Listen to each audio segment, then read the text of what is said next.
বিসমিল্লাহির রহমানির রহিম। সর্বযুগের সর্বকালের সর্বশ্রেষ্ঠ মহামানব রাহমাতুল্লিল আলামিন হযরত মুহাম্মদ সাল্লাল্লাহু আলাইহি ওয়াসাল্লাম, যার জীবনের প্রতিটি অংশে আছে শিক্ষা। মহান রব্বুল আলামিনের অকৃত্রিম বন্ধু রাসূলুল্লাহ সাল্লাল্লাহু আলাইহি ওয়াসাল্লামের জীবন থেকে শিক্ষা গ্রহণ আমাদের সবারই একান্ত কর্তব্য।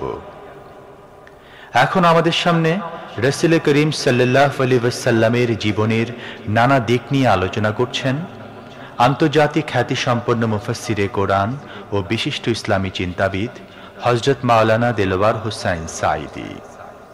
শব্দগ্রহণে মাহসিন সাউন্ড সিস্টেম, প্রযোজনায় সিএইচপি, পরিবেশনায় স্পন্দন অডিও ভিজুয়াল সেন্টার, ঢাকা। কোরআনে কারীমে রব্বুল আলামিন বলেন, আলাম ইয়াজিদকা ইয়াতীমান ফাআওয়া।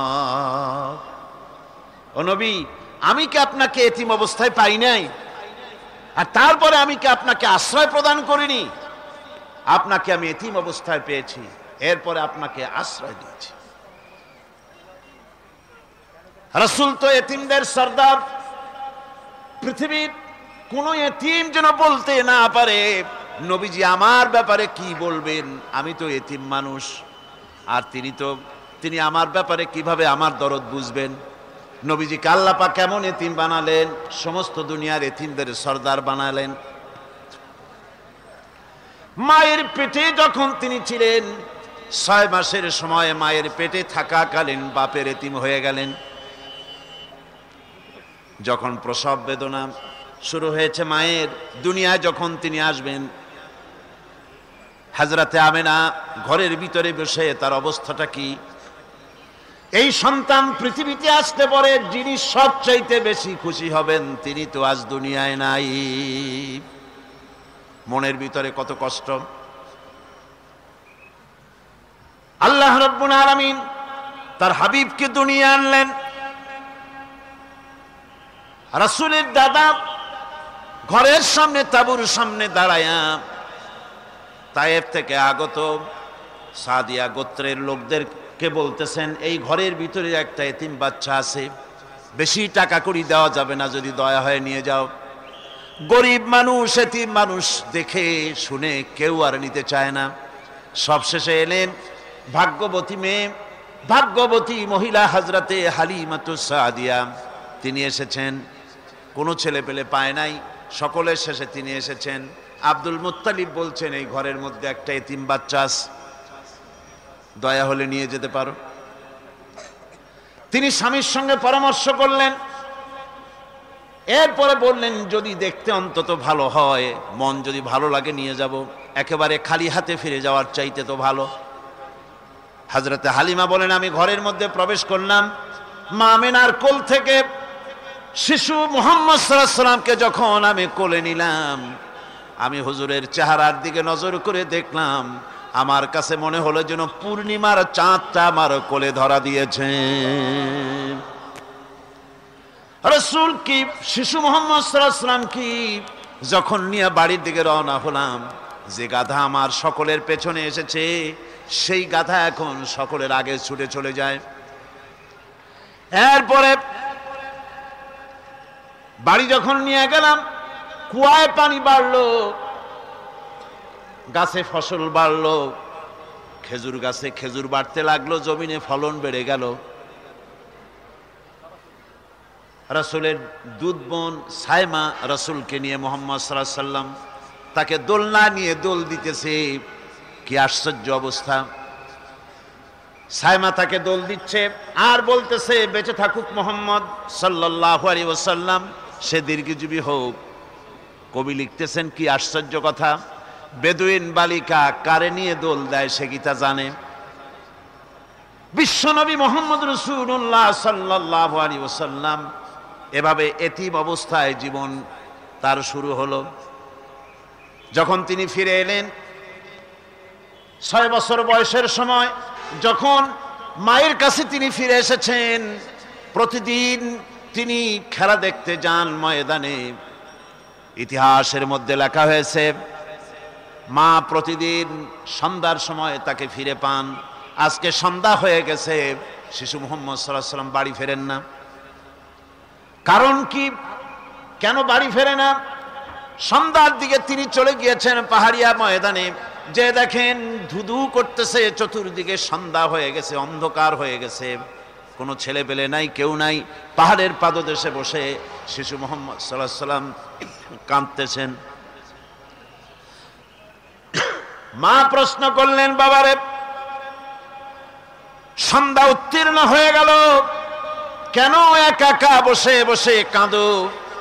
তিনি বলছেন, মাজি আজ কদিন খেলা দেখতে আসলাম ময়দানে, প্রতিদিন দেখি যখন সন্ধ্যা হয়ে যায় মুরব্বী শ্রেণীর কিছু লোক আসে, ছেলেকে নাম ধরে ডাক দেয়, ছেলেরা দৌড়ে তারা বাবার কাছে চলে যায়, আর বাবা ছেলেকে কোলে নিয়ে মুখে চুমা দিয়ে বাড়ির দিকে নিয়ে যায়।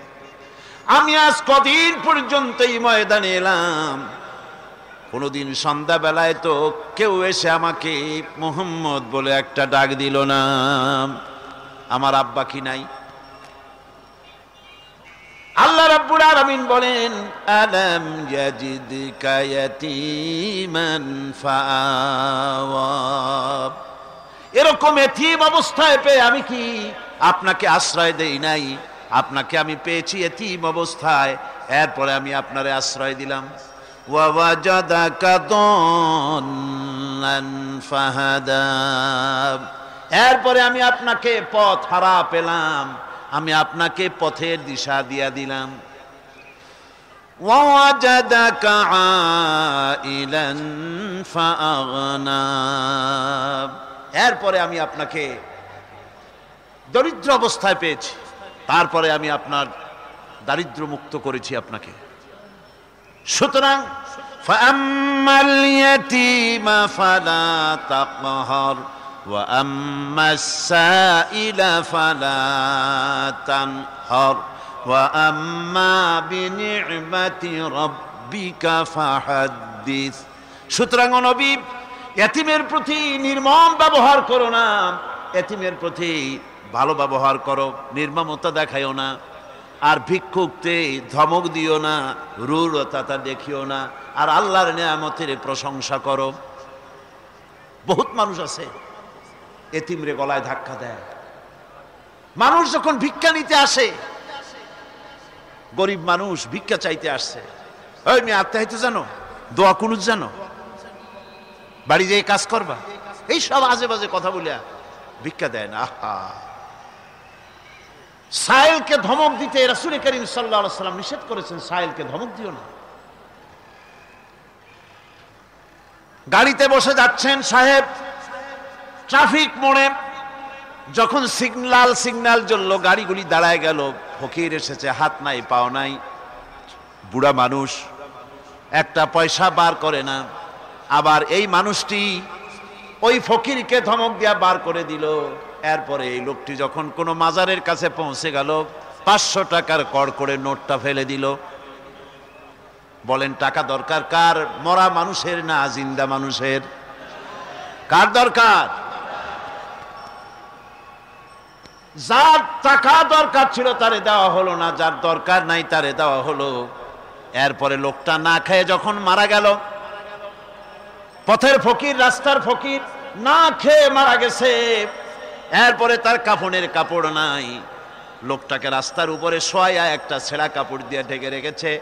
বড় লোকেরা, সাহেবরা তখন গাড়ি দাঁড় করে আর 5টা টাকা 2টা টাকা করে তার লাশের উপরে মারতেছে। এটা মানবতার এর চাইতে লাঞ্ছনা, মানবতার জন্য এর চাইতে গঞ্জনা আর কিছুই হতে পারে না। মানবতার প্রতি লাঞ্ছনা, এর থেকে আর দুর্গতি কি হতে পারে? বেঁচে থাকার সময় 1টা টাকা আপনি দিলেন না, মরে যাওয়ার পর বিদায় হয়েছে বালাই, এখন দেওয়া শুরু করেছে। আমার বন্ধুগণ, এজন্য এতিমের প্রতি দরদ করার জন্য আল্লাহ পাক কোরআনের ভিতরে পরিষ্কার বলেছেন।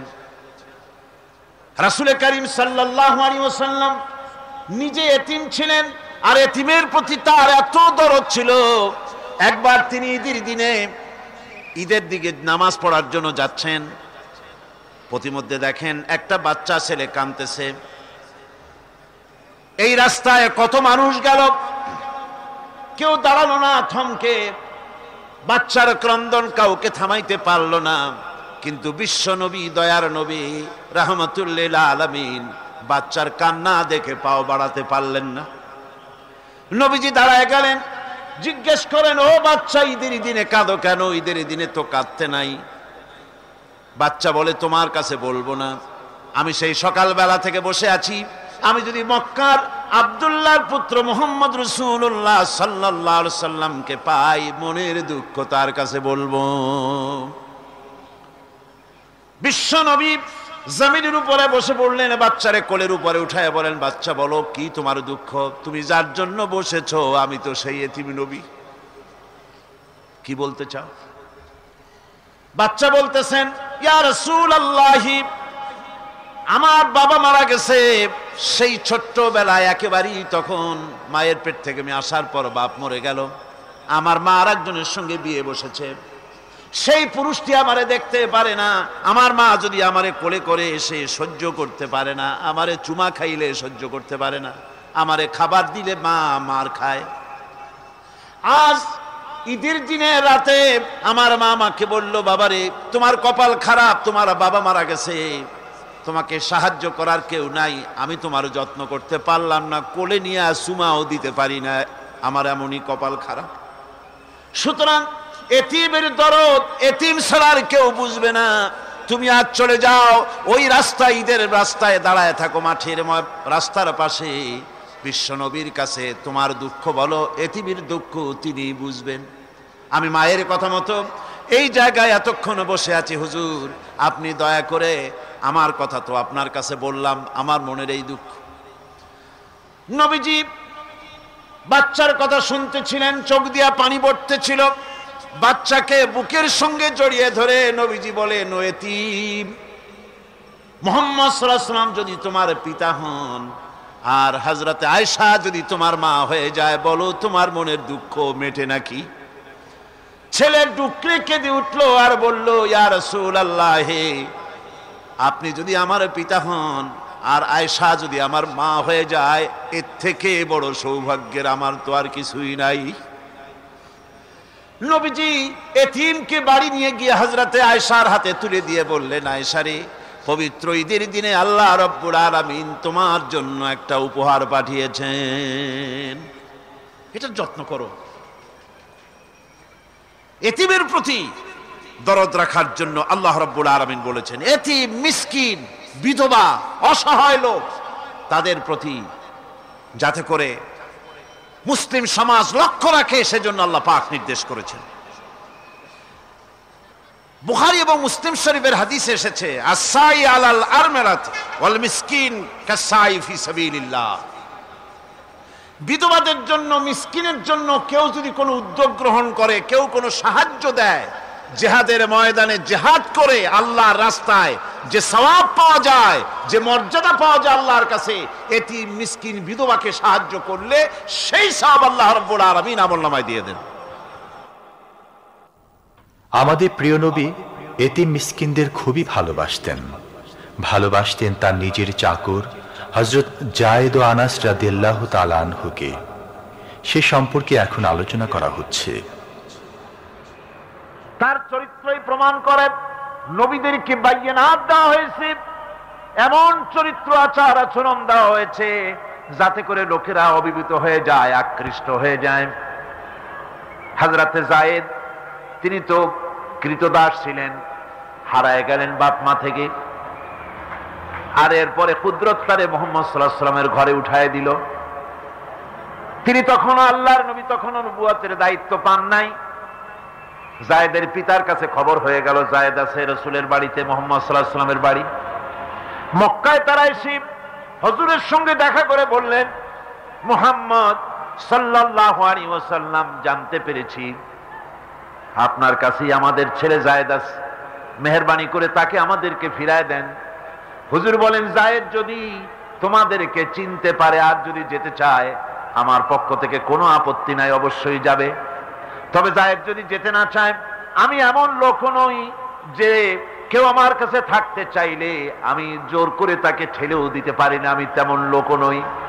পিতা বললেন, আপনি অবশ্যই যুক্তিপূর্ণ কথা বলেছেন। হযরতে যায়েদ কানা হলো। হুজুর বললেন, তুমি কি চেনো এদের? কি? যায়েদ বললেন, চিনি, ইনি আমার বাবা, উনি আমার চাচা।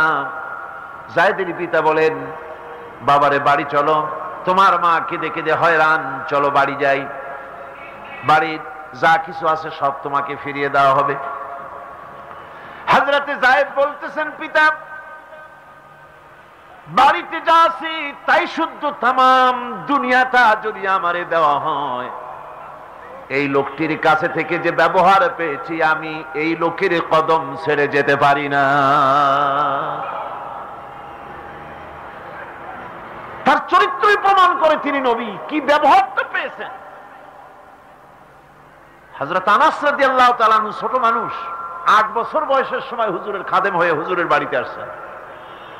আচ্ছা, 8 বছর বয়সের কিশোর ভুল তো করতেই পারে। গরম পানি চাইলে ঠান্ডা পানি এনে দেবে, স্যান্ডেল চাইলে জুতো আনবে, বিছানা বিছাইতে বললে উঠাই থবে, এটা স্বাভাবিক। কিশোর মানুষ, ছোট মানুষ। এবার শুনুন, বাইয়ানাত কারে বলে? নবীদের বাইয়ানাত আল্লাহ যে দিয়েছেন সেটা কি জিনিস? সেটা হলো উন্নত মানের চরিত্র, তার ব্যবহার ওঠা বসা যা দেখলে মানুষ বুঝতে পারে তিনি আল্লাহর নবী। হযরতে আনাসের মুখে শুনুন। হযরতে আনাস রাদিয়াল্লাহু তাআলা আনহু বলেন, একাধিক ক্রমে টানা 10টি বছর রাসূলের খেদমতের ভিতরে নিয়োজিত ছিলাম। 10টি বছরের ভিতরে একটা দিনের জন্য নবীজি আমাকে ধমক দিয়ে কথা বলেন নাই। এটা ধমক দিলেন না আমারে, এটা করছো কেন, এটা করো নাই কেন? সুবহানাল্লাহি বিহামদিহি। গোটা পৃথিবীর সমস্ত মুমিন মুসলমানদের, পুরুষ আর নারীদের জীবন, কলিজা, রক্ত রাসূলের কদম মোবারক উৎসর্গ হয়ে যায়। মহান রব্বুল আলামিনের কাছে তার হাবিব রাসূলুল্লাহ সাল্লাল্লাহু আলাইহি ওয়াসাল্লামের ছিল বিশেষ মর্যাদা। আসুন আমরা সে সম্পর্কে আলোচনা শুনি। আমার ভাইরা, রাসূল পাক সাল্লাল্লাহু আলাইহি ওয়াসাল্লাম আল্লাহর নবী এমন এক মহান সত্তা ছিলেন যে তিনি দোয়া আল্লাহর দরবারে হাত উঁচু করতে দেরি আছে, কিন্তু দোয়া কবুল হতে দেরি নাই। হিজরত করে মদিনায় এসেছেন, নামাজ পড়তে দিল চায়, কাবা শরীফের দিকে ফিরে যদি নামাজ পড়তে পারতাম দিলটা বড় ভালো লাগতো, কিন্তু হাত উঁচু করে মোনাজাত করতেছেন না, আল্লাহর কাছে বলতেওছেন না যে আল্লাহ তুমি আমার কিবলাটা বাইতুল মুকাদ্দাস থেকে ফিরাইয়া মক্কা শরীফে বাইতুল্লাহর দিকে ফিরাইয়া দাও। মুখেও বলতেছেন না, মনেও না, শুধু আকাশের দিকে বারবার তাকাচ্ছেন, মোনাজাত করেন নাই। মনে মনে আশা পোষণ করতেছেন যদি এমন একটা ওহী নাজিল হয়ে যেত। আল্লাহ রাব্বুল আলামিন সঙ্গে সঙ্গে রাসূল জোহরের নামাজ পড়তেছিলেন, 2 রাকাত পড়া হয়ে গেছে, এমন সময় ওহী নাজিল হয়ে গেল, ক্বাদ নারা তাকাল্লুবা ওয়াজহিকা ফিস সামা। ও নবী, আমি দেখতে পেয়েছি বারবার আপনি আকাশের দিকে তাকাচ্ছেন। সুবহানাল্লাহ, আমি দেখতে পেয়েছি। فَلَنُوَلِّيَنَّكَ قِبْلَةً تَرْضَاهَا فَوَلِّ وَجْهَكَ شَطْرَ الْمَسْجِدِ الْحَرَامِ। আর দেরি নাই, আপনার মনের আশা পুরা হয়ে গেছে, এক্ষুনি আপনার কিবলা পরিবর্তন করুন। হুজুর 2 রাকাত পড়েছিলেন বাইতুল মাকদাসের দিকে ফিরে, বাকি 2 রাকাত তিনি মক্কা শরীফের কাবা শরীফের দিকে ফিরলেন। আজও পর্যন্ত সেই মসজিদ আছে, সাক্ষ্য দিচ্ছে নবীর কথা কিভাবে মঞ্জুর হয়। মসজিদে কিবলাতাইন মদিনা মুনাওয়ারায় সে মসজিদ আজও আছে। ভাইরা আমার, রাসূল পাক সাল্লাল্লাহু আলাইহি ওয়াসাল্লাম এত বড় মর্যাদা সম্পন্ন ব্যক্তিত্ব, মহান ব্যক্তিত্বের উম্মতের মধ্যে আল্লাহ আমাদের শামিল করেছেন। শুকরিয়া স্বরূপ আমরা পড়ি আলহামদুলিল্লাহ। জোরে সোরে পড়েন আলহামদুলিল্লাহ। আমার ভাইরা, মর্যাদা এত বেশি আল্লাহ রাসূলকে আল্লাহ রাব্বুল আলামিন দান করেছেন। এই পৃথিবীতে কোন মানুষের সঙ্গে যদি আপনি বেয়াদবি করেন, তিনি আপনার বাপ হোক, তিনি আপনার মা হন, অথবা আপনার ওস্তাদ হন, অথবা আপনার পীর হন, যে কেউ হোক না কেন কারো সঙ্গে যদি কোনো বেয়াদবি হয়ে যায় তো শুধু একটা বেয়াদবি ছাড়া আর কিছুই না।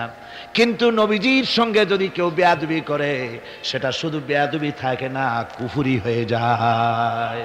কি হয়ে যায়? কুফরি হয়ে যায়। রাসূলুল্লাহকে কেউ তাওহীন করলে, অসম্মান করলে, সমালোচনা করলে কাফের হয়ে যায়। যারা বলেন কি হয়ে যায়? কত বড় মর্যাদা! রাসূল পাক সাল্লাল্লাহু আলাইহি ওয়াসাল্লাম তার সামনে সাহাবায়ে কেরাম বসা, হুজুর কথা বলছেন, সাহাবায়ে কেরাম তারাও কথা বলছেন। কথা বলতে বলতে এক পর্যায়ে সাহাবীদের গলার আওয়াজ বড় হয়ে গেছে। হুজুরের গলার আওয়াজ শোনা যায় না, সাহাবীদের গলার আওয়াজটা বড় হয়ে গেল। আল্লাহ রাব্বুল আলামিন এতটুকুর বরদাস্ত করলেন, আমার নবীর গলার আওয়াজের চাইতে তোমাদের আওয়াজ বড় হলো কেন? সঙ্গে সঙ্গে ওহী নাজিল হয়ে গেল।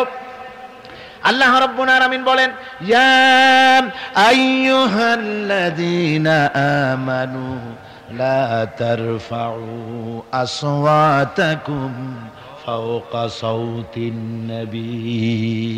ও বিশ্বাসীরা, খবরদার, তোমরা যারা ঈমান এনেছো শোনো, তোমাদের গলার আওয়াজ যেন আমার নবীর গলার আওয়াজের চাইতে বড় না হয়ে যায়। যদি তা হয় আনতাহবাতা আমালুকুম, জীবনের সমস্ত ভালো কাজগুলি আমি আল্লাহ বরবাদ করে দেব। আজ পর্যন্ত এই আয়াতে কারিমা রাসূল পাক সাল্লাল্লাহু আলাইহি ওয়াসাল্লামের রওজায়ে আতহারের সামনে সবুজ সাইনবোর্ডের উপরে সোনার অক্ষর দিয়ে এই আয়াতে কারিমা লেখা রয়েছে। সুবহানাল্লাহ। সর্বকালের, সর্বযুগের সর্বশ্রেষ্ঠ মহামানব, সর্বশ্রেষ্ঠ বিশ্বনবী, আল্লাহর পরে যার মর্যাদা, তিনি হচ্ছেন মুহাম্মদ রাসূলুল্লাহ সাল্লাল্লাহু আলাইহি ওয়াসাল্লাম। রাসূলুল্লাহ সাল্লাল্লাহু আলাইহি ওয়াসাল্লামের প্রতি মহান আল্লাহর ভালোবাসার অন্যতম নিদর্শন হচ্ছে মেরাজ। এর মাধ্যমে আল্লাহ রাব্বুল আলামিন তার বন্ধুকে নিজের সান্নিধ্যে নিয়েছিলেন। এখন আমরা শুনব সেই মেরাজের কাহিনী। দুলির ধরা থেকে রাসূলকে আরশে আজিমে নিয়ে যাওয়া হবে। বোরাক এলো। বোরাক হচ্ছে বারকুন থেকে উৎপত্তি। এর অর্থ হচ্ছে বিজলি, বৈদ্যুতিক গতি সম্পন্ন, ঘোড়ার চাইতে ছোট, খচ্চরের চাইতে বড়, এই জাতীয় একটা প্রাণীর মতো হযরতে জিবরাইল নিয়ে আসলেন। আমাদের দেশে কারো কারো বাড়িতে আয়নায় বাঁধানো থাকে এই ছবিটা। ঘোড়া আছে, দুইটা ডানা আছে, মাথাটা মেয়ে লোকের মতো, চুলগুলো ঝুলে পড়ছে, নিচে লেখা আছে হাজা বুরাকুন নবী সাল্লাল্লাহু আলাইহি ওয়াসাল্লাম। আন্দাজে কোথায় পাইছে আল্লাহ জানে, মিথ্যে কথা, বাজে কথা। আল্লাহ এরকম একটা মেয়ে লোক মার্কা ঘোড়া পাঠাইছিল হুজুরকে নেওয়ার জন্য, এটা কথা হইল? রাসূলকে মক্কা থেকে, উম্মে বাবে উম্মে হানি থেকে হুজুরকে বের করে নিয়ে যাওয়া হলো বাইতুল মাকদাসে। সমস্ত পয়গম্বর, দুনিয়া আল্লাহ যাদের পাঠিয়েছিলেন সমস্ত রূহ উপস্থিত ছিল সেখানে। রাসূল করিম সাল্লাল্লাহু আলাইহি সাল্লাম এখান থেকে মেরাজ করলেন। এতটুকুন ছিল ইসরা। কোরআনে কারীম বলছে, আজকের কারি সাহেব যেখান থেকে তেলাওয়াত করেছিলেন, সুবহানাল্লাযী আসরা বিআবদিহি লাইলাম মিনাল মাসজিদিল হারামি ইলাল মাসজিদিল আকসা। সুবহানাল্লাযী, সমস্ত দুর্বলতা, অক্ষমতা থেকে মুক্ত সেই সত্তা যিনি তার বান্দাকে ইসরা করিয়েছেন, মেরাজ করিয়েছেন। কোন সুবহানাল্লাহ। সমস্ত দুর্বলতা, অক্ষমতা থেকে মুক্ত তিনি পার করে নিয়ে গিয়েছেন। তারপরে মুহূর্তের ভিতরে মহাশূন্য পাড়ি দিয়ে, সেই মহাশূন্য মানে কি? এইখান থেকে সূর্য কত দূরে জানেন না? 9,30,00,000 মাইল দূরে এখান থেকে সূর্য। সেই সূর্য, তারপরে রয়েছে গ্যালাক্সি, মিল্কি ওয়ে, গ্রহ নক্ষত্র, সে যে কত দূরে, যে সমস্ত তারকা, এমন বহুত তারকা আছে যে তারকা সৃষ্টির পর তার আলো পৃথিবীর মাটি আজ পর্যন্ত স্পর্শ করে নাই, অথচ আলোর গতি প্রতি সেকেন্ডে কত মাইল? হ্যাঁ, 1,86,000 মাইল। এই 1,86,000 মাইলের সেকেন্ড, এর মিনিট, এর ঘন্টা, এর দিন, এর সপ্তাহ, এর মাস, এর বছর, এটাকে বলা হয় লাইট ইয়ার, আলোকবর্ষ। সেই তারকা তৈরি হওয়ার পর কত সহস্র সহস্র লাইট ইয়ার চলে গেল, আজও পর্যন্ত সেই তারকার আলো পৃথিবীর মাটি স্পর্শ করতে পারে নাই। তাহলে সেই তারা কোথায়? আল্লাহ রাব্বুল আলামিন তার হাবিবকে চাঁদ, সূর্য, গ্রহ, নক্ষত্র, মহাশূন্য পাড়ি দিয়ে, তারপরে 7 আকাশ পাড়ি দিয়ে সিদরাতুল মুনতাহা পর্যন্ত নিয়ে গেলেন। জোরে কোন সুবহানাল্লাহ। এবার সিদরাতুল মুনতাহা পর্যন্ত যাওয়ার পথে যত ঘটনা ঘটলো সেগুলো আপনারা ইতিহাস থেকে পড়ে নেবেন, ওগুলি বলার সময় আমার কাছে নাই। সিদরাতুল মুনতাহায় যাওয়ার পর হযরত জিবরাইল বলেন, আর আমি যেতে পারবো না, এটা হলো বিপজ্জনক বর্ডার, আমি যদি আর এক চুল অগ্রসর হই তাহলে আমি জ্বলে পুড়ে ছাই হয়ে যাব, আমার আর যাওয়ার অধিকার নাই। হুজুর সেখানে বসে থাকলেন। জিবরাইল বলে গেলেন, এখান থেকে আপনাকে নেওয়ার কুদরতি ব্যবস্থা হয়ে যাবে। রাসূল দুনিয়ায় ফিরে এসে হযরতে বেলালকে ডেকে বলেছিলেন, বেলাল গো, এমন কি আমল তুমি করো আমারে শোনাও। হযরতে বেলাল বলেন, হুজুর আমার আমল তো সব আপনি জানেন। কয় না, কি করো শোনাও। বেলাল বলেন, হুজুর খাস আমলের মধ্যে এতটুকু আছে যে আমি কখনো বিনা উজুতে থাকি না, যখন উজু চলে যায় উজু করি, আর উজুর ইহতিমামের জন্য 2 রাকাত নফল নামাজ পড়ি। হুজুর বলেন, বেলাল তুমি এই আমল ছাড়বা না, কারণ সিদরাতুল মুনতাহায় হযরত জিবরাইল আমারে যখন ছেড়ে চলে গেলেন, আমার একা একা বড় ভয় লাগতে লাগলো। তখন আমার মনে হচ্ছিল তুমি যেন আমার চতুর্দিকে হাঁটতেছো। আমার ভাইরা, রফরফ নামক বিছানা চলে এলো। কুদরতি এই বিছানায় চড়ে নবীজি আল্লাহ রাব্বুল আলামিনের দরবারে আরশে আজিমে পৌঁছে গেলেন। জোরে বলেন সুবহানাল্লাহ, জোরে বলেন সুবহানাল্লাহ। যেখানে পৃথিবীর কোন মানুষের যাওয়া সম্ভব নয়, গোটা পৃথিবীর মানুষের মর্যাদা আল্লাহ পাক বাড়ায় দিলেন, আরশে আজিমে হুজুরকে নিয়ে গেলেন। তারপরে তিনি কথাবার্তা হুজুরের সাথে কি বললেন, সেই কথাগুলি নিয়ে আমাদের দেশে কথা হলো এই যে হুজুরকে নিয়ে আল্লাহ 5 ওয়াক্ত নামাজ দিছিলেন তো 50 ওয়াক্ত। মুসা আলাইহিস সালামের সাথে দেখা না হইলে তো কাম সারছিল, আমাদের আর উপায় ছিল না। আরে ভাই, শুধু নামাজ দেওয়াই যদি উদ্দেশ্য হবে তাহলে রোজার মতো তো আল্লাহ দুনিয়ায় বসে দিতে পারতেন কিনা, হজের মতো জাকাতের মতো পারতেন কিনা। শুধু নামাজের জন্য নয়, আল্লাহ পাকের কায়নাত দেখাবার জন্য আল্লাহ পাক তাকে নিয়েছিলেন। বেহেশত দেখাইছেন, দোজখ দেখাইছেন, ভালো কাজ করলে কিরকম শান্তি হবে, খারাপ কাজ করলে কিরকম শাস্তি হবে চোখে দেখাই দিয়েছেন মুহাম্মদ রাসূলুল্লাহ সাল্লাল্লাহু আলাইহি ওয়াসাল্লামকে। মেরাজ থেকে ফিরে এলেন, ঘরে এসে দেখেন উজুর পানি, উজু করে যে গেছিলেন উজুর পানি তখনও গড়াচ্ছে। যে দরজা দিয়ে বেরিয়েছিলেন দরজাটা ধাক্কায় তখনও কাঁপতেছে। যে বিছানায় শোয়া ছিলেন সে বিছানায় মানুষ শুয়ে থাকলে যেমন উষ্ণ থাকে সেরকমের উষ্ণ ভাব তখনও আছে। কেমনে হলো? কেমনে হলো? মাথায় ঢুকবে না। সুবহানাল্লাহ কোন ঢুকবে? জোরে কোন সুবহানাল্লাহ। এটার ব্যাপারে কোন বিজ্ঞান, দর্শন, যুক্তির প্রয়োজন নাই। প্রয়োজন শুধু এতটুকু, আল্লাহ তার হাবিবরে নেবেন, কত দ্রুত নিবেন, কত দ্রুত পাঠাবেন এটা তিনিই ভালো জানেন, আমাদের কোনো জানার কথা না। ঠিক কিনা কর? তবে দৃষ্টান্ত যদি চান তাহলে আমি দৃষ্টান্তটা এভাবে দিতে পারি, বুঝাবার জন্য একটা দৃষ্টান্ত দিতে পারি। সেটা হলো এই, ধরেন বাংলাদেশে কোনো প্রেসিডেন্ট আসবে, পৃথিবীর যে কোনো দেশের এক প্রেসিডেন্ট আসবে, এটা আসার যখন খবর হয়ে যাবে তখন পত্র পত্রিকায় রুট বলে দেওয়া হয়, এই রুটে রাষ্ট্রীয় মেহমান রাষ্ট্রীয় অতিথি ভবনে আসবেন, এই রাস্তা দিয়ে সাধারণ ট্রাফিক চলাচল বন্ধ থাকবে। এয়ারপোর্ট থেকে নিয়ে রাষ্ট্রীয় অতিথি ভবন পর্যন্ত মেহমান না আসা পর্যন্ত সমস্ত ট্রাফিক চলাচল বন্ধ। মেহমান পৌঁছে যাবে, তারপরে আবার স্বাভাবিক ট্রাফিক চলবে। এটা জানেন কিনা? এইটা যদি পৃথিবীর সামান্য সলিমদ্দি কসিমদ্দি এই জন্য বলছি আজ আছে কাল নাই, ঠিক কিনা গণ? আজ মন্ত্রিত্ব গেল, কালকে রাস্তায় দাঁড়ায় বলবে রিক্সাওয়ালা আমার একটু নেওয়া, বাজারে মাছ কিনতে যাব, ঠিক কিনা? সুতরাং এদের তো কোনো মর্যাদা নাই, আজ আছে কাল নাই।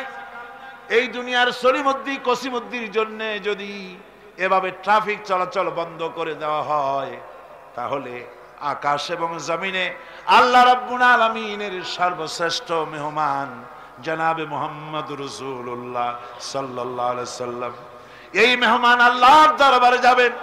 আল্লাহ যদি বলে দিয়ে থাকেন, আল্লাহ যদি হুকুম করে থাকেন, সময়ের গতি, বার্ষিক গতি, আহ্নিক গতি, আকাশের গতি, সূর্যের গতি, সময়ের গতি, রাত ৩:৪৫ 10 সেকেন্ড, এখন সমস্ত গতি স্তব্ধ হয়ে যা।